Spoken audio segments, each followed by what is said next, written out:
The number was 11.2%.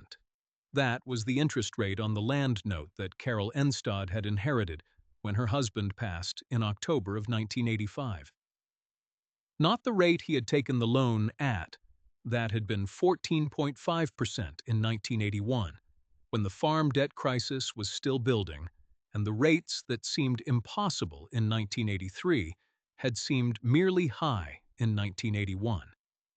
The 11.2% was the result of one refinance he had already done in 1984, when rates had come down enough to make the paperwork worthwhile.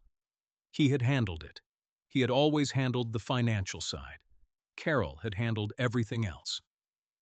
The Enstad farm was 420 acres in Brookings County, South Dakota. Corn and soybeans, no livestock. The same rotation her husband Lars had run since he took over from his father in 1969. Carol had grown up on a farm in adjacent Kingsbury County, married Lars in 1963, and spent 22 years managing the household. The books through the early years before Lars took those over, the garden that fed them through the summer, and the labor of two children through school and into lives of their own.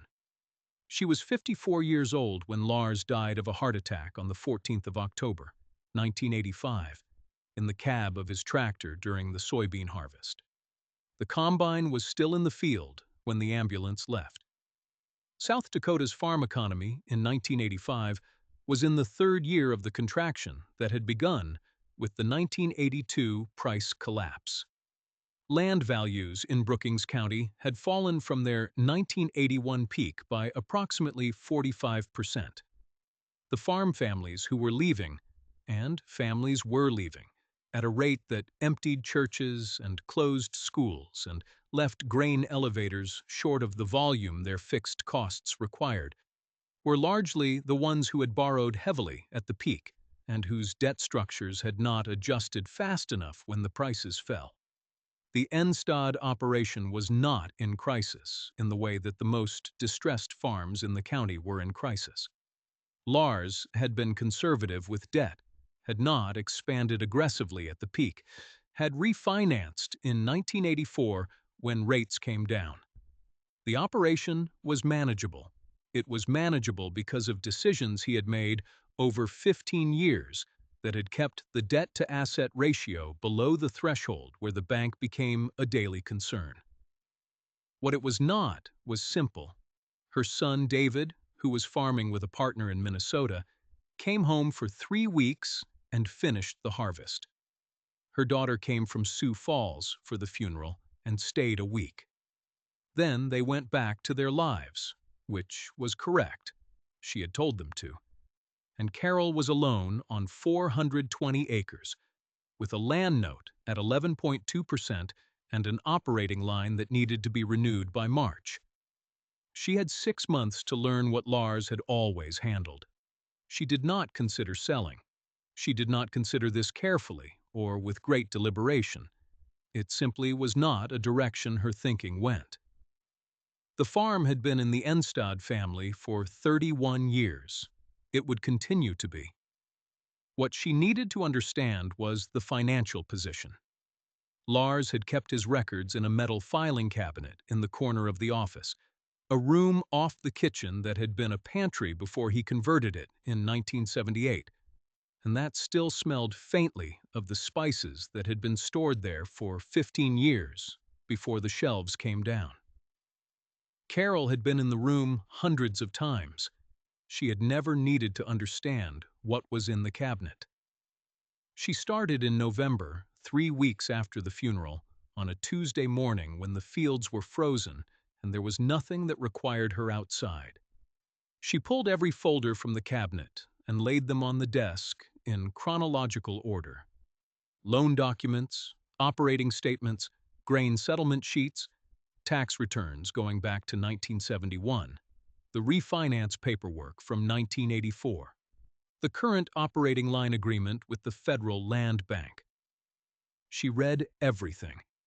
It took 4 days, working through the afternoons after the morning tasks were done. She did not understand all of it on the first pass. She read the parts she did not understand again. When she still did not understand something, she wrote the question on a notepad and kept going. By the end of the fourth day, she had 6 pages of notes and 11 questions on the notepad.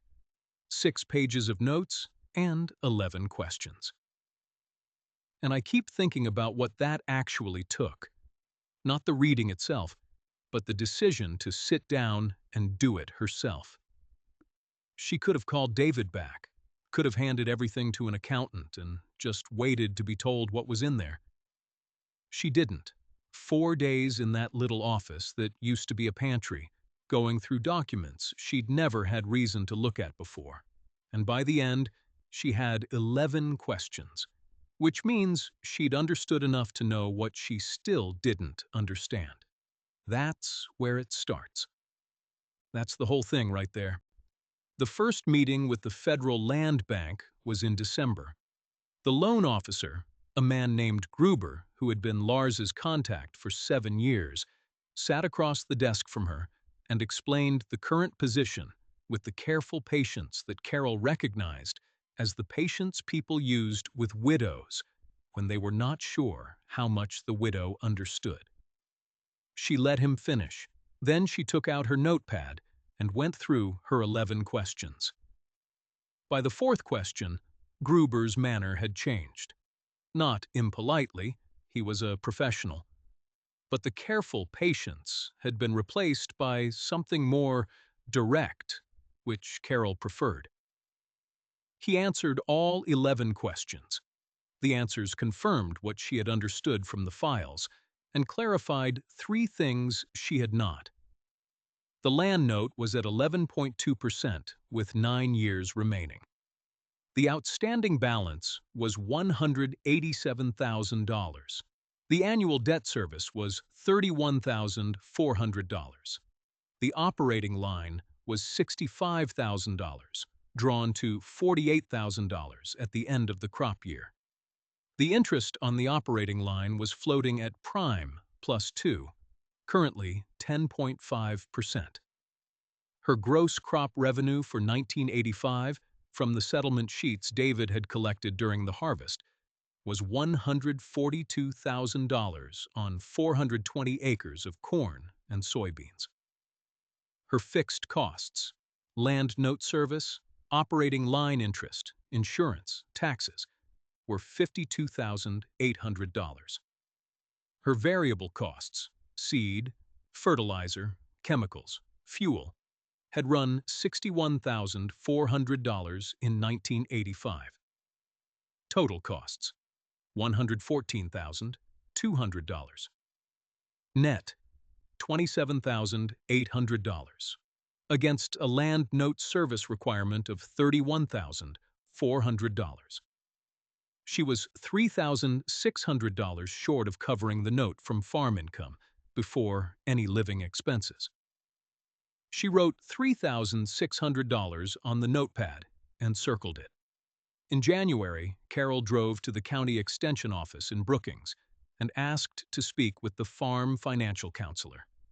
The counselor, a woman named Patterson, who had been working with farm families in crisis since 1983, spent 2 hours with her going through the numbers and explaining the refinancing options that existed in the current rate environment.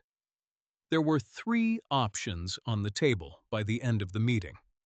Option A: refinance the land note at the current federal land bank rate of 9.8%, extending the term by 3 years. Annual service would drop from $31,400 to $26,200. Monthly payment reduction, approximately $440. Option B: refinance at 9.8% with the same remaining term, 9 years. Annual service would drop to $28,600. Monthly payment reduction, approximately $235. Total interest paid over the life of the loan would be significantly less than Option A. Option C: refinance at 9.8%, same term, but apply $14,000 from the operating line to reduce the principal before refinancing. Annual service would drop to $25,900. Total interest cost over 9 years would be the lowest of the three options. The operating line draw would increase to $62,000, close to the $65,000 limit, leaving limited flexibility. Patterson laid out all three options without recommending one. She said the right choice depended on whether Carol's priority was reducing the monthly payment, reducing the total interest paid, or preserving operating flexibility. Carol took the paperwork home. She went with option B. And that's the one most people don't pick, because the lower monthly payment feels like breathing room, and when you're under pressure, that's hard to pass up. Carol did the math and decided the 9-year endpoint mattered more than the extra $205 a month. That's not somebody who's overwhelmed and just picking the easier number. That's somebody who knew where she needed to land and worked back from there. She hadn't been handling the finances for 22 years, but she figured out what she needed to figure out, and she made the call herself. She sat with the three options for a week. Most people in her position, Patterson had told her without quite saying so, chose option A. The lower monthly payment was visible and immediate. The longer term was abstract and future. When you were managing a farm alone for the first time at 54, the immediate mattered. Carol understood that. She also understood something else. She got out the yellow legal pad and worked through each option completely. Not just the monthly payment, but the total interest paid over the life of the loan, the endpoint date when the farm would be debt-free, and what each option meant for her operating flexibility in a year where input costs were unpredictable. Option A: lower payment, longer debt, farm, debt-free at 66. Total additional interest versus option B, approximately $18,400 over the extended term. Option B, smaller payment reduction, same endpoint. Farm debt-free at 63. Total interest savings versus current note, $25,200 over 9 years. Option C, lowest payment, tightest operating line. She ran the numbers and confirmed what Patterson had implied. The operating line drawn to $62,000 of a $65,000 limit left almost no room for an equipment failure, an unexpected input price increase, or the kind of cash timing problem that every crop farmer managed at some point in every season. She set option C aside on the second day. The choice was between A and B. The difference in monthly payment was $205. The difference in total interest paid was $18,400. The difference in the year the farm became debt-free was 3 years. She was 54 years old. The 9-year term on the original note would have the farm debt-free when she was 63.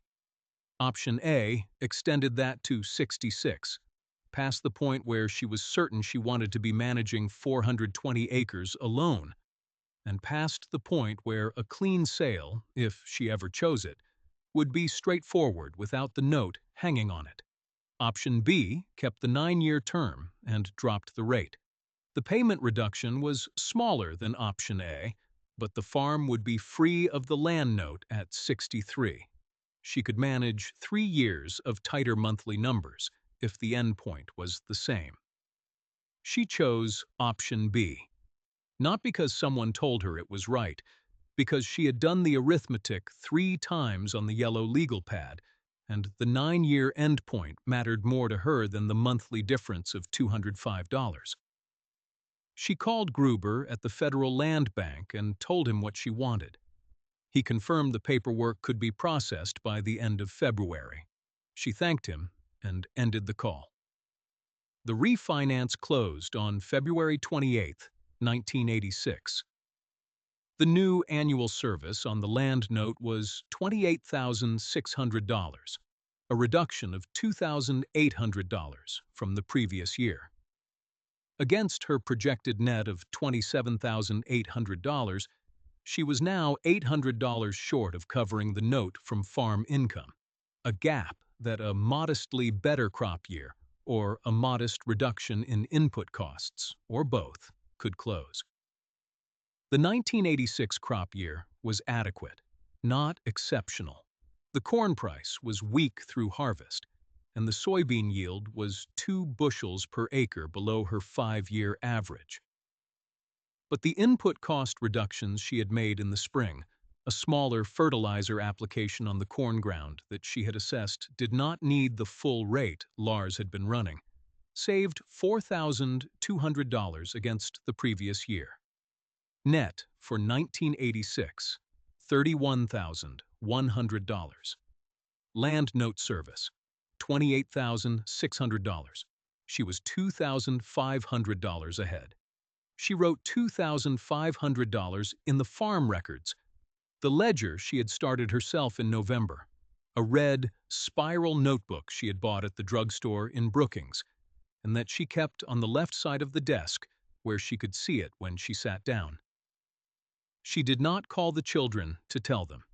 They would see it when they came for Christmas.